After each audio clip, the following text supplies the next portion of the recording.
Admiral Thexvar sat in his command chair, his four arms moving across different control panels with practiced ease. His dark blue skin gleamed under the bridge lights of the massive warship Iron Fist. As a member of the Korthani species, he had served the Galactic Empire for over 200 years. His people were born warriors, and the Empire had used them to conquer and control thousands of worlds. Today felt like any other day. Reports flowed across his screens about patrol routes, trade disputes, and minor rebellions that his ships would crush without effort. The Empire stretched across 12,000 star systems. 6 ancient alien races ruled it all from their crystal towers on the capital world. They called themselves the Hegemony Council, and they had controlled the galaxy for thousands of years. "Sir, the weekly reports from the outer sectors," said his aide, a young Korthani officer with bright green eyes. She handed him a data pad with information from the far edges of Imperial space. Thexvar scanned through the reports with mild boredom. Most were the same as always. Primitive species still learning to use fire. Worlds with simple plants and animals. Gas giants with nothing but storms. Then he paused at one entry that made him snort with amusement. Sector 7739. The report was laughably short. These humans had only recently learned to split atoms. They still used chemical rockets to barely reach their own moon. Their computers were made of simple metal wires. They needed special suits just to survive in the vacuum of space for short periods. "Look at this," Thexvar said to his aide, showing her the human report. "These creatures still think they are alone in the universe." The aide laughed. "Should we respond, sir?" "No," Thexvar waved a dismissive hand. "They might be useful as workers in a few hundred years, once they learn to leave their planet properly." The report showed pictures taken by hidden Imperial spy drones. Humans looked strange compared to most galactic species. They had only 2 arms instead of 4 or 6. Their skin came in different shades of brown and pink. They seemed weak and slow, always needing to wear thick clothing to protect their soft bodies. Most alien species could survive in harsh environments, but humans appeared to need perfect conditions just to live. "Their weapons are particularly primitive," the aide read from another section. "They fight each other with metal projectiles fired by chemical explosions. Their most powerful bombs can barely destroy a city." Thexvar nodded. This was how the Empire worked. They watched primitive species develop slowly over thousands of years. When these species finally learned to travel between stars, the Empire would contact them. Usually, the new species would be so amazed by Imperial technology that they would join willingly. Those who refused were simply crushed. But humans were nowhere near that level. Imperial scientists predicted they would need at least 500 more years to develop faster-than-light travel. Their biology suggested they were fragile and short-lived. Their psychology showed they spent most of their time fighting each other instead of working together. What the Admiral did not know was that everything in his reports was completely wrong. 57 years ago, an Imperial scout ship had visited the Sol system to place spy drones and take initial measurements. The ship's pilot had been careless for just a few minutes, allowing his ship to be detected by primitive human radar systems. Most species would have dismissed such a brief contact as equipment failure or natural phenomena. Humans did not dismiss it. Within days, every major human government knew that something artificial had entered their solar system. Something that moved in ways no natural object could move.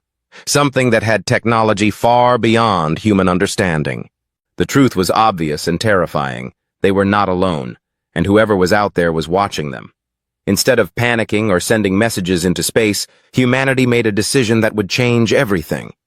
They would learn, they would prepare, and they would do it all in secret. Deep beneath Earth's oceans, construction began on facilities that no Imperial spy drone could detect. Scientists worked day and night to understand the fragments of technology left behind by that careless Imperial scout. Engineers designed new manufacturing systems inside hollow asteroids where no one would think to look. Military planners studied every piece of information they could gather about their watchers. The humans had one massive advantage. The Empire expected them to be primitive, so they made sure to appear exactly as primitive as their watchers wanted to see. On the surface, human technology developed at the slow pace Imperial scientists predicted. Chemical rockets that could barely reach the moon. Simple computers made of basic materials. Nuclear weapons that seemed impressive to humans but were laughable by galactic standards. But underneath, hidden in places the Empire never thought to check, humanity built something else entirely. They reverse-engineered Imperial technology and combined it with their own innovations. They developed manufacturing techniques that could produce materials stronger than anything in Imperial databases.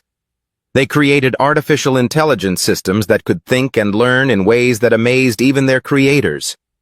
Most importantly, they learned to hide. Human ships looked like asteroids or space junk from the outside.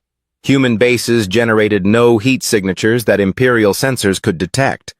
Human communications used quantum encryption methods that made their signals look like natural background radiation. The Empire's spy drones continued to send back reports of primitive humans struggling to leave their home planet.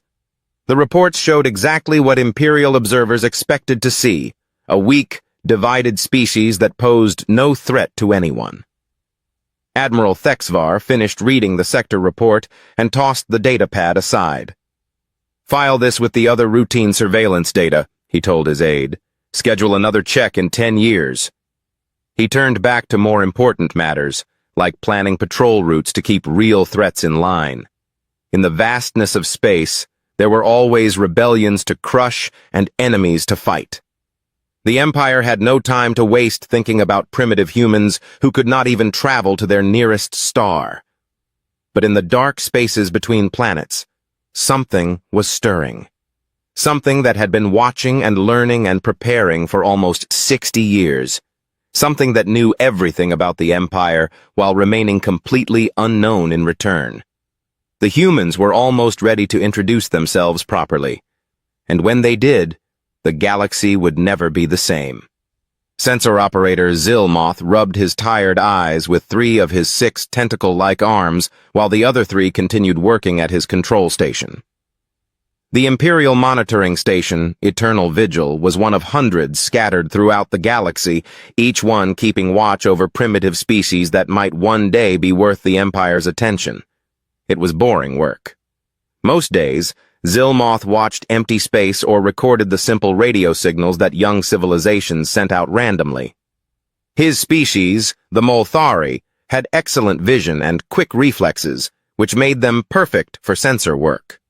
But after 15 years of watching nothing happen in Sector 7739, he was beginning to think about requesting a transfer to somewhere more interesting. The long-range sensors beeped softly as they registered something unusual. Zilmoth looked at his screens and frowned. There was a gravitational disturbance near the gas giant the humans called Jupiter. It looked like something massive was moving through space at high speed, but the reading made no sense. Zilmoth ran the scan again. The results were the same. According to his instruments, an object roughly the size of a small moon was accelerating through the Jupiter system. But that was impossible. The humans had no technology capable of moving anything that large. Their biggest spacecraft were tiny chemical rockets that could barely carry a few crew members. Probably a solar storm, Zilmoth muttered to himself. He was about to dismiss the reading when his sensors detected another anomaly. This time the signature was different. It looked like some kind of energy discharge, but the pattern was unlike anything in Imperial databases.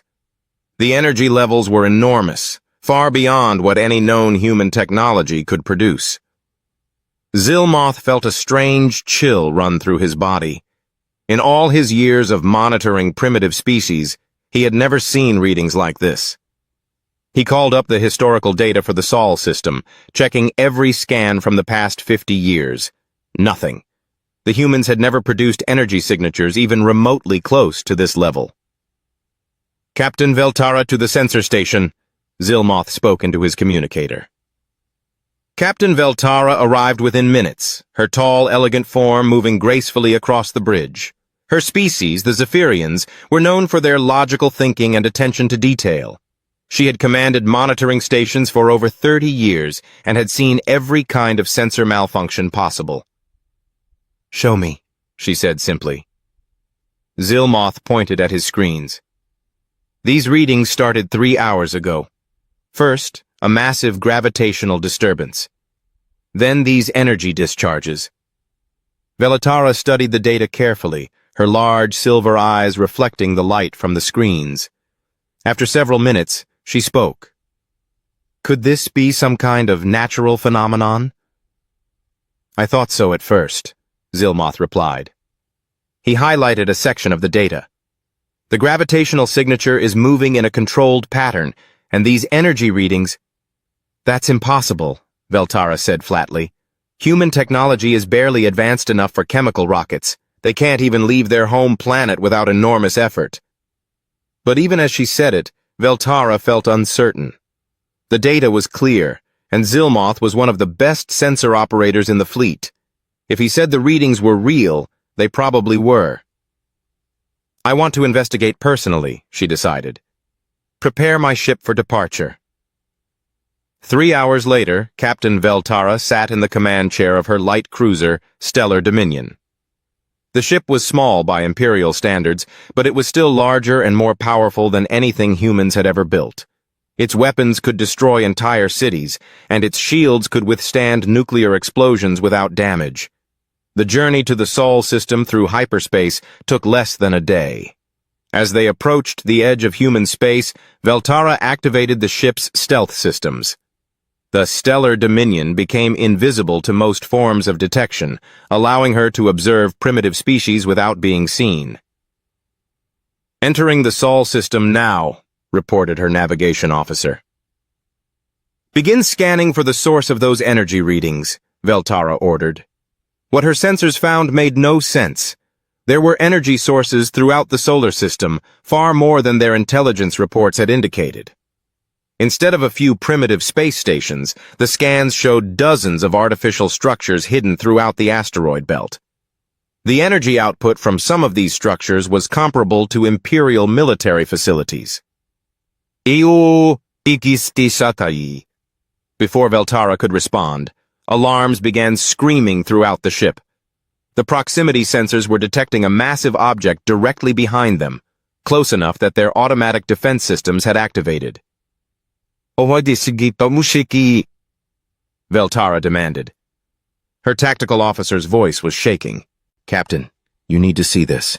The object that just appeared behind us." Veltara turned to look at the main display screen. What she saw made her blood freeze. Hanging in space behind her ship was the largest combat vessel she had ever encountered. It was nearly 2 kilometers long, bristling with weapon systems that her computers could not identify. The hull seemed to absorb light in strange ways, making it difficult to look at directly. "That's impossible," she whispered. "Ma'am," her communications officer said quietly, "I'm receiving a transmission from that ship. It's—" "Put it through," Veltara ordered, her mind racing to understand what was happening. The voice that came through the speakers was calm and professional, speaking perfect Zephyrian with no trace of an accent. "Imperial vessel, Stellar Dominion. You are operating in restricted human space without authorization." Veltara stared at the screen in shock. The ship that had somehow appeared behind them without warning was clearly human in origin. But that was impossible. Humans were primitive. They had no faster-than-light travel, no advanced weapons, no technology that could threaten Imperial vessels. "This is Captain Veltara of the Imperial Navy," she finally managed to say. There was a pause before the human voice responded. "This is Admiral Sarah Chen of the United Earth Space Navy, commanding the starship Prometheus. Captain Veltara, your vessel has been conducting unauthorized surveillance operations in human territory for several years." Veltara felt dizzy. United Earth Space Navy. Humans didn't have a space navy. They barely had space travel at all. And how did they know her ship had been conducting surveillance? Imperial stealth technology was supposed to be undetectable by primitive species. "Prepare to be boarded," Admiral Chen's voice continued. Veltara tried to activate her ship's hyperdrive to escape back to Imperial space. Nothing happened. Her engines were completely offline, though her engineering staff reported no damage to any systems. "Captain," her tactical officer reported with barely controlled panic, "they've somehow disabled our faster-than-light drive without firing a weapon." As Veltara watched in growing horror, smaller human vessels began emerging from empty space around her ship. Each one moved with precision and purpose that suggested advanced computer control. They surrounded the stellar dominion in a perfect formation that no primitive species should have been able to coordinate. Everything the Empire believed about humanity was wrong. Terribly, dangerously wrong. And now Captain Veltara was about to find out just how wrong they had been. Captain Veltara watched her tactical display with growing dread as human boarding shuttles approached her ship. Her crew of 30 Imperial Marines was already in position, their weapons charged and ready. These were elite Korthani warriors who had conquered dozens of worlds. Surely they could handle a few primitive humans, regardless of what technology they seemed to possess. "All decks, prepare for hostile boarding," she announced over the ship's communication system. "Remember, these are still just humans." The first human shuttle attached itself to the stellar Dominion's docking bay with surprising gentleness. There was no violent cutting through the hull or explosive charges. Instead, the humans seemed to be using some kind of advanced docking system that connected perfectly with Imperial airlocks, muttered her chief engineer. Through the security cameras, Veltara watched as the airlock opened. What stepped through made her question everything she thought she knew about human biology. The boarding party consisted of 6 figures in powered armor that stood nearly 3 meters tall. The armor moved smoothly and quietly, suggesting advanced servo systems and power sources. Behind the armored figures came a human woman wearing what appeared to be a standard military uniform. She was tall for a human, with short gray hair and steady brown eyes. Despite being surrounded by towering alien technology, she moved with complete confidence. "I am Admiral Sarah Chen," the woman said, speaking directly to the nearest security camera. "I would like to speak with Captain Veltara." Veltara activated the ship's internal communication system. "This is Captain Veltara. You are in violation of Imperial space." Admiral Chen smiled slightly. "Captain, with respect, you are in human space. You have been for several hours." The first Imperial Marines to encounter the human boarding party discovered immediately that their assumptions about human weakness were completely wrong. The powered armor gave the humans strength that matched or exceeded most alien species. Worse, they moved with tactical precision that suggested extensive combat experience against superior numbers. What shocked the Imperial forces most was how well the humans seemed to know Imperial technology and tactics. They disabled Korthani weapons with targeted electromagnetic pulses. They used Imperial blind spots and weaknesses that should have been classified military secrets. When the ship's artificial intelligence tried to assist the defenders, the humans somehow took control of it within seconds.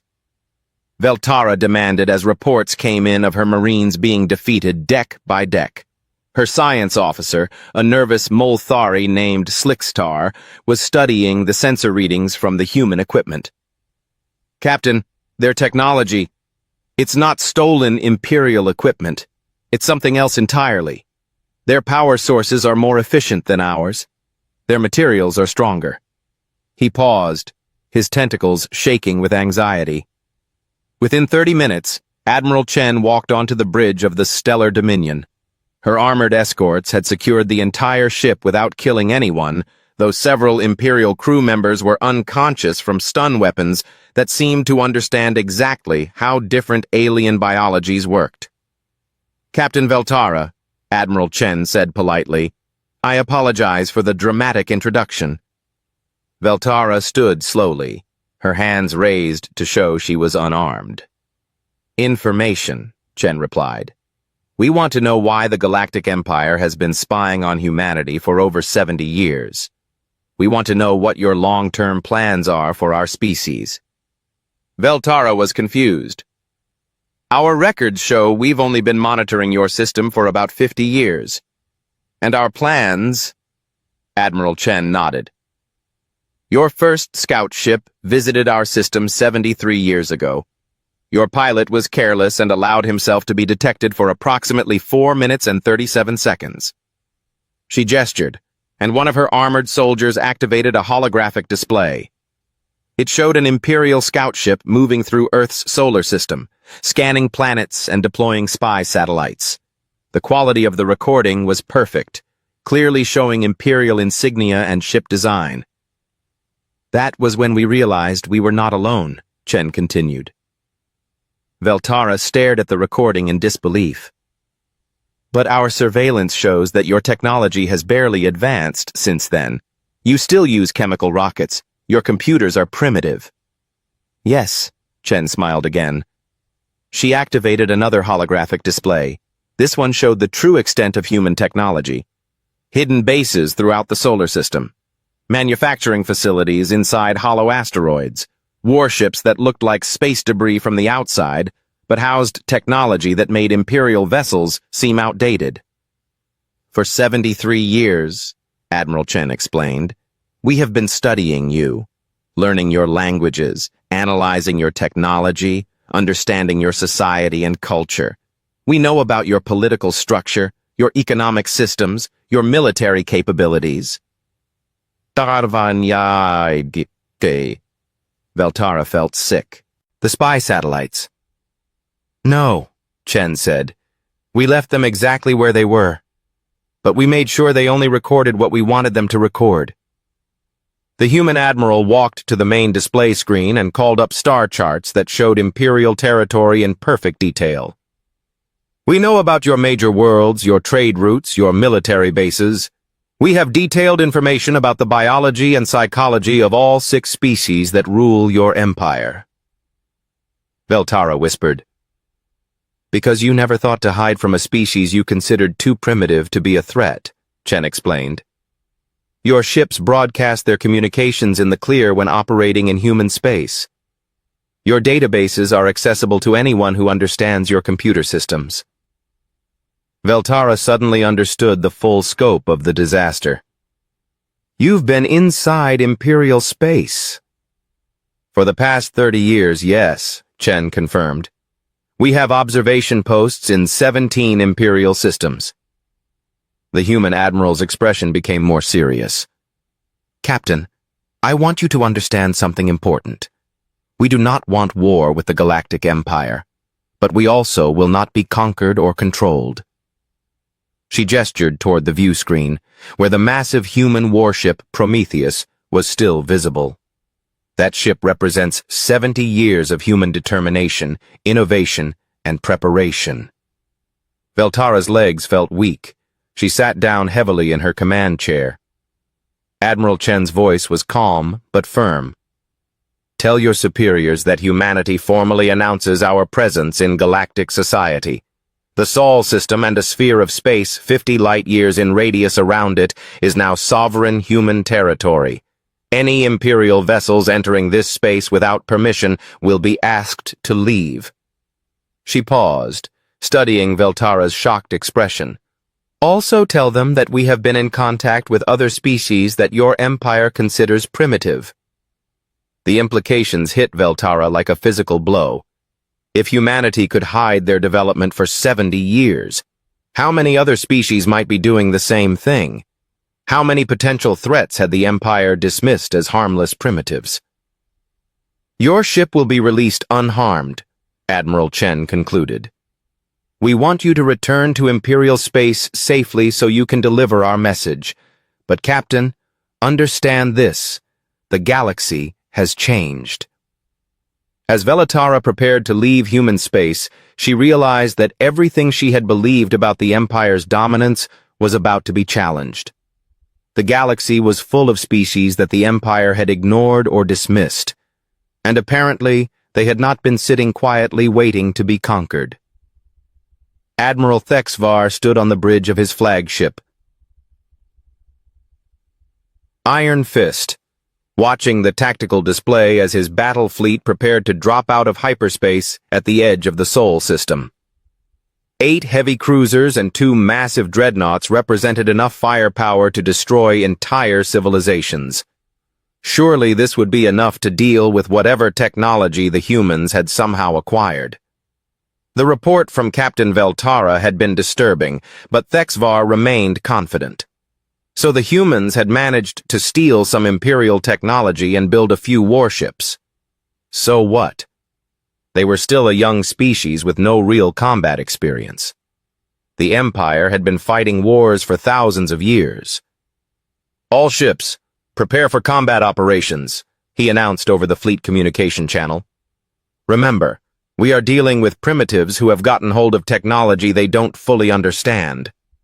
His aide, the young Korthani officer with green eyes, looked nervous. "Sir, what if Captain Veltara was right?" Thexvar's 4 arms moved confidently over his control panels. "Impossible. No species could hide that level of development from Imperial surveillance. Our sensors would have detected major industrial activity, energy signatures, resource extraction." As the fleet dropped out of hyperspace, Thexvar expected to see the single human warship that had captured the stellar dominion. Instead, his sensors immediately detected dozens of contacts throughout the system. Large ships, military-grade power signatures, formation patterns that suggested coordinated fleet movements. "Sir," his sensor operator reported with a trembling voice, "I'm reading 43 distinct vessels, ranging from frigate class to dreadnought size." Thexvar stared at the tactical display in disbelief. "That's impossible." His science officer provided the answer that made his blood run cold. "Sir, they're decloaking. They were here all along, hidden by some kind of advanced stealth technology. And sir, more contacts are appearing. 76 ships now. 93. Within minutes, the Imperial fleet found themselves outnumbered 3-1 by human vessels that had materialized from apparently empty space. Ships emerged from behind planets, from within asteroid fields, from positions that should have been impossible to hide in. Thexvar demanded. His communications officer looked up from his station. The voice was the same one that had spoken to Captain Veltara, Admiral Sarah Chen. "Admiral Thexvar, welcome to human space. I believe you have received our message regarding sovereignty over this system." Thexvar's warrior instincts took over. "Human commander, you are vastly outnumbered by superior Imperial technology." There was a pause before Admiral Chen responded. When she spoke, her voice carried a note of amusement. "Admiral, you brought 10 ships to fight nearly 300. 300 ships? Thexvar looked at his sensors again. The count was still climbing as more human vessels continued to decloak throughout the system. How was this possible? "All ships, attack formation," he ordered. "Target the largest human vessels." The battle that followed would be studied in military academies for generations. The Imperial forces fought exactly as their training and experience dictated. They formed tight formations, concentrated their firepower, and relied on their superior shields and weapons technology to overpower their enemies. The humans fought like nothing the Empire had ever encountered. Instead of meeting the Imperial ships in direct combat, the human fleet scattered into dozens of smaller groups. Each group moved with perfect coordination, as if controlled by a single mind. They used speed and agility to avoid Imperial weapons while delivering precise strikes against vulnerable systems. "They're targeting our sensor arrays," reported the tactical officer. Thexvar watched in growing horror as human ships demonstrated technology that shouldn't exist. Their weapons punched through Imperial shields with ease. Their armor absorbed direct hits from Imperial cannons that should have vaporized them. Most disturbing of all, They seemed to know exactly how Imperial ships were built and where to hit them for maximum damage, he demanded. His science officer was frantically analyzing the human attacks. Sir, they're using weapons specifically designed to counter our defensive systems. Their energy frequencies are precisely calibrated to disrupt our shield harmonics. Worse still, the humans were using psychological warfare that no Imperial commander had ever experienced. They broadcast Imperial military communications back to Imperial ships, proving they had cracked encryption systems that were supposedly unbreakable. They demonstrated intimate knowledge of Imperial tactics by countering every standard maneuver before it could be completed. Sir, they're inside our computer networks, reported his communications officer with panic in his voice. Thexvar realized with growing dread that this was not a battle between equals. The humans had been studying Imperial military doctrine for decades. They knew every standard tactic, every common formation, every typical response to different situations. They were fighting an enemy that knew them better than they knew themselves. The human ships moved like a swarm of deadly insects, coordinating their attacks through some kind of advanced artificial intelligence network. When Imperial forces concentrated their fire on one group, the other groups would attack from unexpected angles. When Imperial ships tried to retreat and regroup, the humans would somehow predict their movements and cut off their escape routes. "Admiral," his tactical officer called out, "the Stellar Hammer has lost main power. The Iron Crown is reporting critical damage to their weapons systems." That realization sent another chill through Thexvar's body. The humans weren't trying to kill Imperial forces. They were demonstrating their ability to defeat them while showing restraint. This wasn't a desperate battle for survival. This was a carefully planned demonstration of superior capabilities. "Sir, incoming transmission from Admiral Chen," his communications officer announced. "Admiral Thexvar," the human commander's voice was calm and professional. "You have fought bravely, but this battle is over. Your fleet is disabled and helpless. We could destroy every one of your ships in the next 10 minutes, but we choose not to. This is not a war of conquest." Thexvar looked at his tactical display. She was right. His proud Imperial fleet was scattered and broken, their weapons offline, their ships drifting helplessly through space. The humans could indeed destroy them all at will. He asked quietly. "The message is simple," Admiral Chen replied.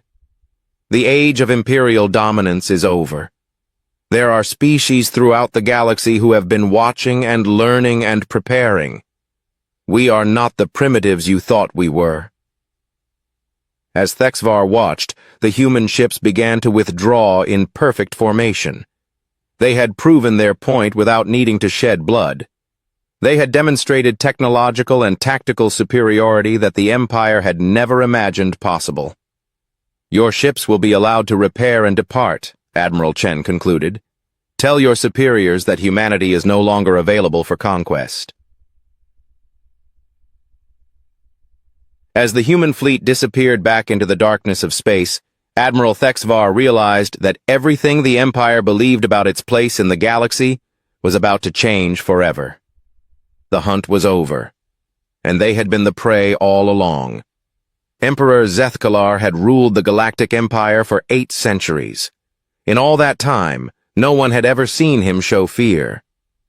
The ancient Vorthak leader stood nearly 4 meters tall, with crystalline skin that had survived the destruction of entire star systems. His species had conquered death itself through advanced technology, making them the natural rulers of the galaxy. Today, for the first time in 800 years, Zethkalar was afraid. The emergency session of the Hegemony Council had been called within hours of receiving Admiral Thexvar's report. Representatives of all 6 ruling species sat around the massive circular table in the crystal spire that overlooked the imperial capital. The holographic display in the center showed tactical recordings from the Battle of Sol's Edge. "This cannot be accurate," declared High Counselor Mexthul of the Korthani. Counselor Velnara of the Zephyrians studied the data with her species' characteristic attention to detail. The recordings are genuine. Our ships were systematically disabled by technology that appears to be superior to our own. The answer came from an unexpected source. As the council debated, alarms began sounding throughout the capital city. Emergency broadcasts appeared on every communication channel in the Empire, transmitted simultaneously to every world under Imperial control. The message was simple, clear, and delivered in perfect High Imperial, the ancient language used only by the ruling council. Citizens of the Galactic Empire, we are the United Earth Space Navy, speaking on behalf of humanity and our allies. For 73 years, we have observed your civilization from hidden locations throughout your territory. We know your strengths, your weaknesses, your fears, and your dreams. Emperor Zethkalar felt his ancient heart skip a beat. The humans had been inside Imperial space for decades? How many other species might be doing the same thing? The human message continued. We do not seek war with the Empire. We do not wish to conquer your worlds or enslave your people, but we will no longer tolerate the classification of developing species as potential resources for Imperial expansion. What followed was a detailed presentation that shook the foundation of Imperial power. The humans revealed that they had been in contact with dozens of other species that the Empire considered primitive. They had shared technology, knowledge, and resources with civilizations across the galaxy. Many of these species had been secretly developing advanced capabilities while maintaining the appearance of being harmless and backwards. The Rillan Confederacy sends their greetings, the human message announced, showing images of a species the Empire had dismissed as simple farmers. The display shifted to show another species. The Tokmaran Assembly has asked us to inform you that they have been mining resources from Imperial space for the past 40 years. Emperor Zethkalar watched in growing horror as species after species was revealed to have capabilities far beyond Imperial estimates. The galaxy was full of civilizations that had been hiding their true development while the Empire ignored them as irrelevant. But the worst revelation was still to come. We have also been in communication with several species within Imperial territory who wish to reconsider their membership in the Empire, the human voice announced calmly. Immediately, reports began flooding in from across the Empire. Rebellions that had been simmering for years suddenly exploded into open revolt. Worlds that had seemed loyal for centuries declared their independence. Species that had served as Imperial workers and soldiers laid down their weapons and walked away from their duties.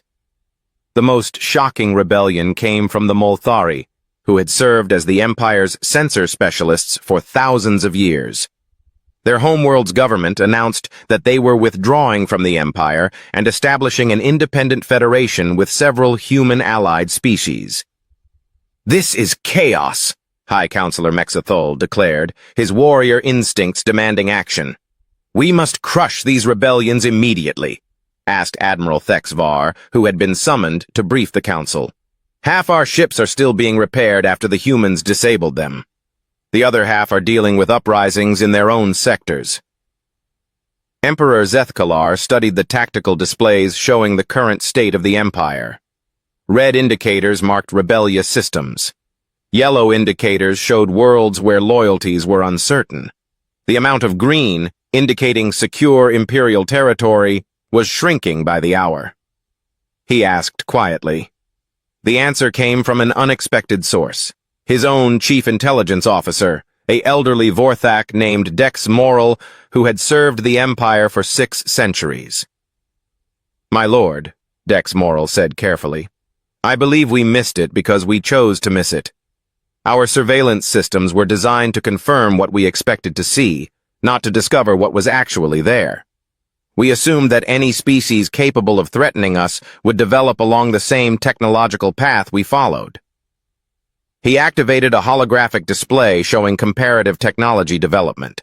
We focused on brute force applications, bigger ships, more powerful weapons, stronger shields. The humans focused on efficiency, stealth, and information warfare. While we built dreadnoughts, they built intelligence networks. Emperor Zethkalar realized the full scope of the disaster. The Empire had become so confident in its dominance that it had stopped truly paying attention to potential threats. They had created a surveillance system that told them what they wanted to hear rather than what they needed to know. He asked. Admiral Thexvar consulted his notes from the encounter with Admiral Chen. They want recognition of their sovereignty. They want the Empire to stop classifying developing species as potential resources. Unacceptable, declared High Counselor Mexthul. They are neither rebels nor primitives, Admiral Thexvar replied quietly. They are a military power that demonstrated the ability to defeat our best fleet without significant losses. The debate that followed lasted for days. Some council members wanted to mobilize the entire Imperial fleet for a war of reconquest. Others argued for diplomatic solutions. A few suggested that perhaps it was time for the Empire to change its approach to governance entirely. In the end, it was Emperor Zethkalar himself who made the final decision. Send a message to Admiral Chen, he ordered. The Galactic Empire formally recognizes human sovereignty over their declared territory. High Counselor Mexthul's forearms trembled with rage. My lord, this sets a dangerous precedent. Emperor Zethkalar's crystalline features reflected the light from the chamber's many displays. Counselor, every species in the galaxy already has challenged Imperial authority. He stood, his massive form casting shadows across the council chamber. For 8 centuries, I have ruled through strength and fear.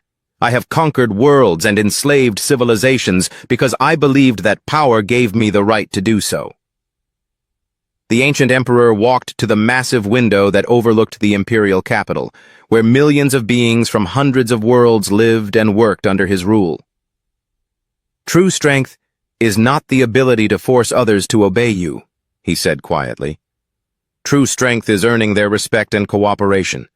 The humans could have destroyed Admiral Thexvar's fleet, but they chose mercy. They could have attacked our worlds directly, but they chose diplomacy. He turned back to face the council. The message that went out to every world in Imperial space was brief but revolutionary. The Galactic Empire would no longer expand through conquest. Membership in the Empire was now voluntary, not mandatory. Any world that wished to leave could do so freely. Any species that wanted to remain would be treated as partners, not subjects. The changes were not immediate, and they were not easy. Some worlds celebrated their freedom. Others chose to remain with the Empire, finding security in the ancient alliance. A few species tried to use the chaos to start their own conquests, only to discover that the humans and their allies were quite capable of stopping aggressive expansion by anyone. But slowly, gradually, the galaxy began to change. Trade replaced conquest as the primary means of acquiring resources. Diplomatic negotiations replaced military threats as the standard method of resolving disputes. Species that had been enemies for millennia found themselves working together on projects that benefited everyone. At the center of it all, humanity continued to watch and learn and grow. They had achieved something that no other species in galactic history had managed. They had made the mightiest empire in the galaxy choose cooperation over conquest. And in the quiet spaces between the stars, other young civilizations looked up at the night sky and realized that the galaxy was no longer ruled by those who were strongest. It was now shared by those who were wise enough to work together. The age of empire was ending. The age of cooperation had begun. And it had all